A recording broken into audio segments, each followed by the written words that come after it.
Bonjour les amis, nouvelle vidéo aujourd'hui pour retrouver notre diodo international qui répondait à la chaîne YouTube Ali Mudine Ousmani, je ne sais pas si je le prononce bien et qu'il m'excuse, je mettrai bien sûr en description le lien de la vidéo, donc s'il vous plaît en commentaire pour certains, arrêtez de me demander le lien des extraits, c'est en description. Certains d'entre vous, vous avez vraiment besoin qu'on vous fasse tout, je ne peux pas faire plus, hormis peut-être vous envoyer un mail avec le lien, mais ça serait impossible. Donc le lien des vidéos, c'est toujours dans les descriptions des vidéos. Vous cliquez sur plus et vous aurez lien vidéo, 2 petits points et le lien de la vidéo d'où est tiré l'extrait. Et je mettrai bien sûr le lien pour cette vidéo. Il va nous parler de Patrick Bruel, mais pas que. Mais juste avant de l'écouter comme d'habitude, n'oubliez pas de vous abonner, le pouce, le commentaire, le partage, le boost de la vidéo. Je remercie tous ceux qui me soutiennent sur Tipeee, sur Patreon. On l'écoute et on en parle juste après. Il y a une parole, je crois, du Bouddha qui dit ne cherchez pas à rentrer en guerre dans un affrontement avec vos adversaires, asseyez-vous au bord de la rivière et vous verrez passer les cadavres. Et c'est vrai que le sien est intéressant parce que, alors je parle évidemment du cadavre médiatique.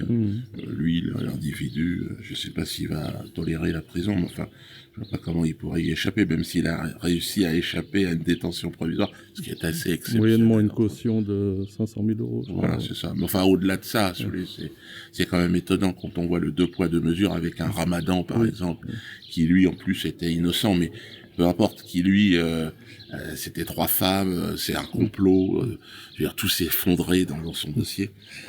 Et lui, c'est quand même très très grave, c'est bien plus grave, et surtout c'est réel. Et donc on le voit aujourd'hui gesticuler, faire preuve en fait d'une certaine arrogance, beaucoup plus mesurée, c'est vrai, on le sent plus chiasseux aujourd'hui, mais il tient, je pense que moi c'est le début, Patrick Bruel, c'est-à-dire que il est dans un milieu où ce type de pratique était parfaitement c'est des pratiques courantes. Et je veux dire, voilà, il y a Bruel qui tombe, mais il va y en avoir plein d'autres dans ce registre. Caroline Fourest s'en est récemment prise à Mathieu Pigasse en déclarant, je cite, « La gauche, Charlie, vous reproche d'avoir tué l'Esprit Nova pour en faire une radio Dieudonné. » Fin de citation. On peut y voir une allusion à l'humoriste Hakim Omiri qui prend ouvertement position sur la question palestinienne. Comment interprètes-tu cette polémique ? Oui, on parlait tout à l'heure de Ramadan. C'est vrai qu'elle a fait partie du complot quoi contre lui, et on l'a pas entendu sur Bruel par exemple. Étonnant, une personne prétendument qui défend les femmes et tout ce que, enfin plus que ça d'ailleurs. Défend des concepts nouveaux dans le domaine d'ailleurs. Et donc moi je dirais que cette femme, ils m'ont élu comme étant une sorte de représentant d'un antisémitisme fantasmé en fait. Ce chantage à l'antisémitisme. Alors effectivement, aujourd'hui, il y a des humoristes qui commencent à aborder les fameuses questions qui dérangent. Et c'est leur travail de le faire. Et donc je ne peux moi que les encourager, même s'ils ont un peu peur de venir me voir. Mais la plupart du temps, ceux qui viennent me voir, même ceux qui bossent chez Nova, c'est que pour me féliciter, effectivement, et me dire que je les ai inspirés par mon travail dans le leur. Et donc c'est superbe ce qui se passe. Alors maintenant, oui, ils parlent d'un Dieudonné comme une sorte de limite qu'ils ont fabriquée dans la liberté d'expression, dans l'acceptable. Mais au-delà de ma propre histoire, au-delà de ma propre petite personne, je crois que on est face à un système qui est en train de s'effondrer et qui s'en prend à des humoristes qui essayent de survivre aussi dans un monde difficile où le champ d'expression il est rétréci. Là, il y en a quelques-uns, on l'a vu avec Blanche Gardin par exemple, qui a été, même si je lui fais encore très peur, hein, la petite Blanche, peut-être qu'elle est peut-être encore un peu trop blanche, mais elle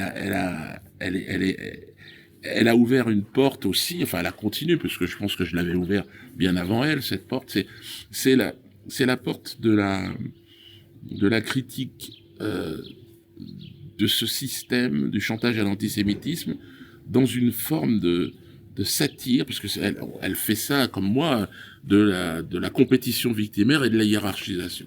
Moi, c'est ça qui a été le point de départ de mes problèmes, c'est que je ne comprenais pas que le système nous explique qu'il existait une souffrance au-dessus de toutes les autres.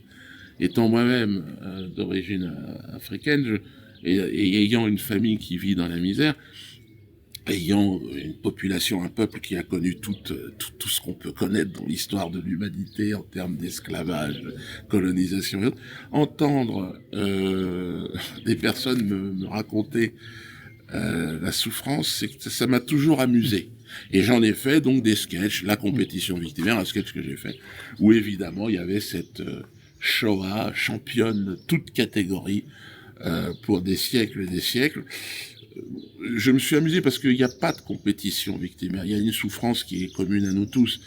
Mais le système a organisé cette compétition, cette hiérarchisation, pour servir toujours pareil les intérêts d'Israël et de cette mafia qui ne représente pas la communauté juive, mais qui est juive, et qui, on le voit avec le CRIF, des gens qui sont dans une hystérie communautariste, et on le voit aujourd'hui en Israël, il y a beaucoup de gens qui essayent de s'en défaire, et je pense qu'il est urgent qu'ils se mobilisent et que nous travaillions ensemble, parce qu'ils vont comprendre, mais eux-mêmes vont être critiqués, montrés du doigt comme étant antisémites. Hein.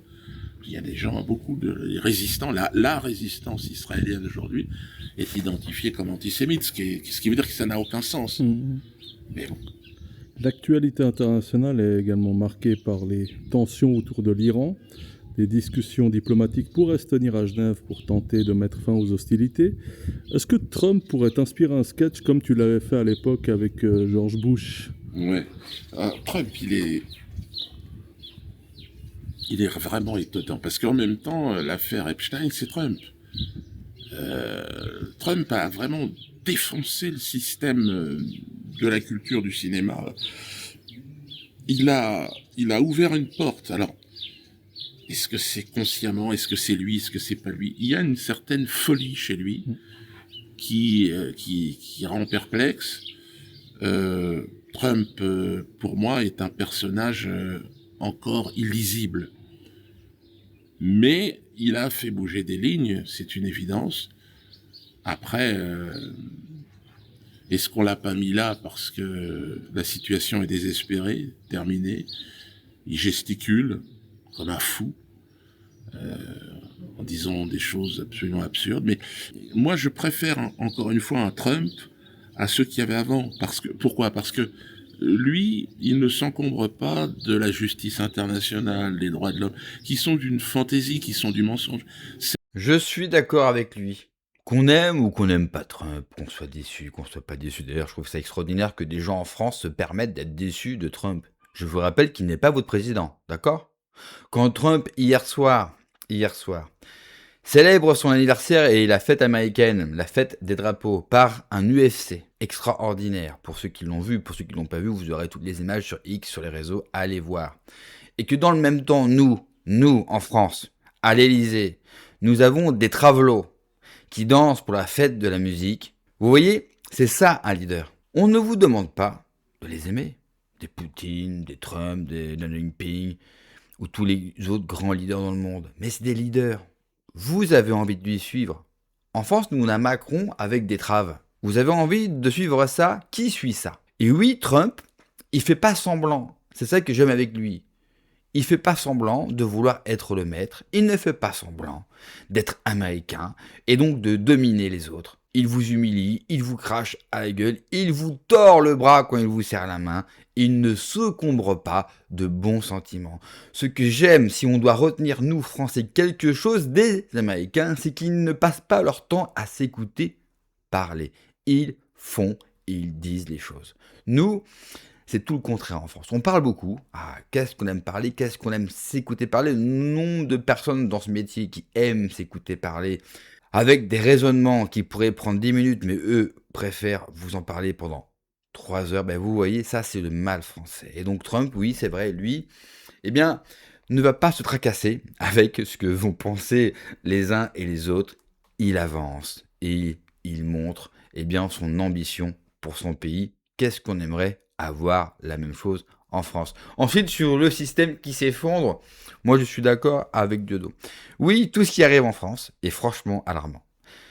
Vous avez vu au mois de septembre la censure des réseaux sociaux. Au moment où je vous parle, le Premier ministre britannique vient d'annoncer l'interdiction des réseaux sociaux pour les moins de 16 ans. Alors bien sûr, pour protéger nos jeunes, mais vous savez comment ça va se passer. Bientôt, ça sera vous. Alors, au début, on ne vous demandera qu'une carte d'identité, mais vous serez tellement fliqué et tellement censuré que de vous-même, vous allez arrêter de parler. Vous avez vu ce que subissent vous avez vu ce que subit Diodo, Soral, Pierre Jovanovic et les autres? Bientôt, ça sera notre tour. Alors rassurez-vous, votre tour, il viendra plus tard. Ils vont aller chercher des mecs comme moi ou d'autres de mes collègues sur YouTube. Et ensuite, ils viendront vous chercher. Remarque, ça a déjà été le cas. Regardez le procès Brigitte Macron. Ils ne sont pas venus chercher des mecs comme moi. Ils ont été chercher principalement des Français lambda pour leur taper dessus. Et en plus, ils n'ont pas les moyens, comme moi, de parler à un large public. Mais le but, c'était de faire peur. Et par la peur, de faire taire, bien sûr, la population. N'ayez pas peur. Ne cédons pas à la peur. Ne cédons pas à la censure. Ne cédons pas au chantage. Dieu nous a montré la voie. J'en parle parce que je sais que Dieudonné et moi, nous partageons bien sûr la même religion. Il nous l'a dit. N'ayez pas peur. Quand vous avancez avec lui, en plus nous sommes dans un mois symbolique, c'est le mois du Sacré-Cœur. Et je le porte en plus sur mon t-shirt et vous le savez, c'est l'emblème également de ma chaîne. Nous n'avons pas à avoir peur. Nous allons passer des temps difficiles. C'est une certitude. Mais il nous faut en aucun cas renoncer parce que vous savez, quand un système autoritaire, tyrannique, pour ne pas dire une dictature, Macron a quand même mis fin à la démocratie, notamment avec le Conseil constitutionnel. Quand le système se met à vouloir tout contrôler et tout censurer, c'est parce qu'il arrive à sa fin. C'est qu'il n'arrive plus à nous tenir avec les artifices, avec les armes qu'il avait en sa possession depuis des années et que tout cela est en train de s'effondrer. Ça ne va pas assez vite, je suis d'accord avec vous. Mais rassurez-vous, ça va s'effondrer et quand cela s'effondrera, eh bien on sera encore là. Merci d'avoir regardé la vidéo les amis, n'oubliez pas comme d'habitude de vous abonner, le pouce, le commentaire, le partage, le boost de la vidéo. Prenez soin de vous, que Dieu vous protège. Allez, ciao.